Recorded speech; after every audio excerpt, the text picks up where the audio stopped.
మెడలు వంచుతా అన్నాడా లేదా? ఎన్నికలు అవుతారో ఏం చేశాడు? సాక్షాత్ మెడలుంచేసి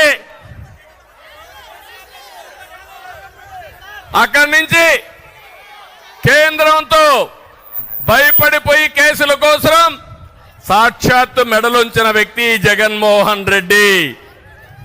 మీరు ఒక్క విషయం గుర్తుపెట్టుకోండి, ఎన్నికల ముందు అందరికీ చెప్పారు కదా, మా ఆడబిడ్డలున్నారు, ఏమమ్మా మద్యపాన నిషేధం చేస్తా అన్నాడా? మద్యపాన నిషేధం చేయకపోతే మీ దగ్గరకు వచ్చి ఓటడగని చెప్పాడా?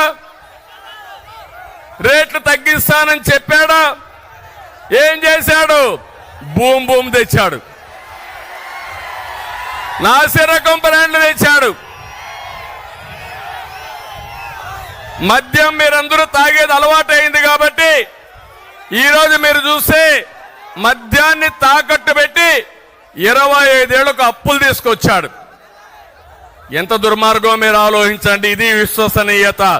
నేను అడుగుతున్నా, జగన్మోహన్ రెడ్డి గారు కానీ వైఎస్ఆర్ కాంగ్రెస్ నాయకులు కానీ మీకు ఓటు హక్కు అడిగే అవకాశం లేదు, ఆ అధికారం మీకు లేదు. మద్యపాన నిషేధం మీద మాట తప్పిన మీరు, మడమ తిప్పిన మీరు అడగడానికి అవకాశం లేదని చెప్పి కూడా నేను మీకు తెలియజేస్తున్నా. నాలుగోది మీరు చూస్తే ఊరూరికి వచ్చి ఉద్యోగస్తులతో అన్నాడు సిపిఎస్. అది ఎంత పని? ఒక వారంలో చేస్తా అన్నాడు.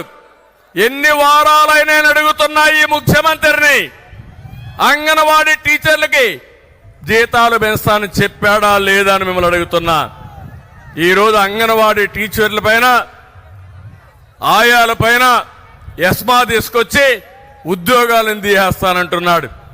ఈరోజు రాష్ట్రంలో అందరూ ఆందోళన ఉన్నారు. దానికి కారణం ఈ చేతగాని దద్దమ్మ ప్రభుత్వం, అవినీతి ప్రభుత్వం, అసమర్థ ప్రభుత్వం అని చెప్పి కూడా నేను మీకు తెలియజేస్తున్నా. ఏం తమ్ముళ్ళు అడుగుతున్నా, యువతని ఉద్యోగాలు ఇస్తాన్నాడా లేదా? మీకు జాబ్ క్యాలెండర్ ఉన్నాడా లేదా? డిఎస్సి పెడతా అన్నాడా లేదా? 5 ఏళ్లలో ఒక ఉద్యోగం ఇచ్చాడా అని మిమ్మల్ని అడుగుతున్నా. ఎవరికైనా వచ్చిందా అని మిమ్మల్ని అడుగుతున్నా. జాబు రావాలంటే అది మన విశ్వసనీయత, అది ఈ బోగస్ విశ్వసనీయత.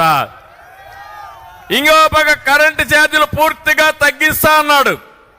ఎన్నిసార్లు పెంచారు? 9 సార్లు పెంచాడు.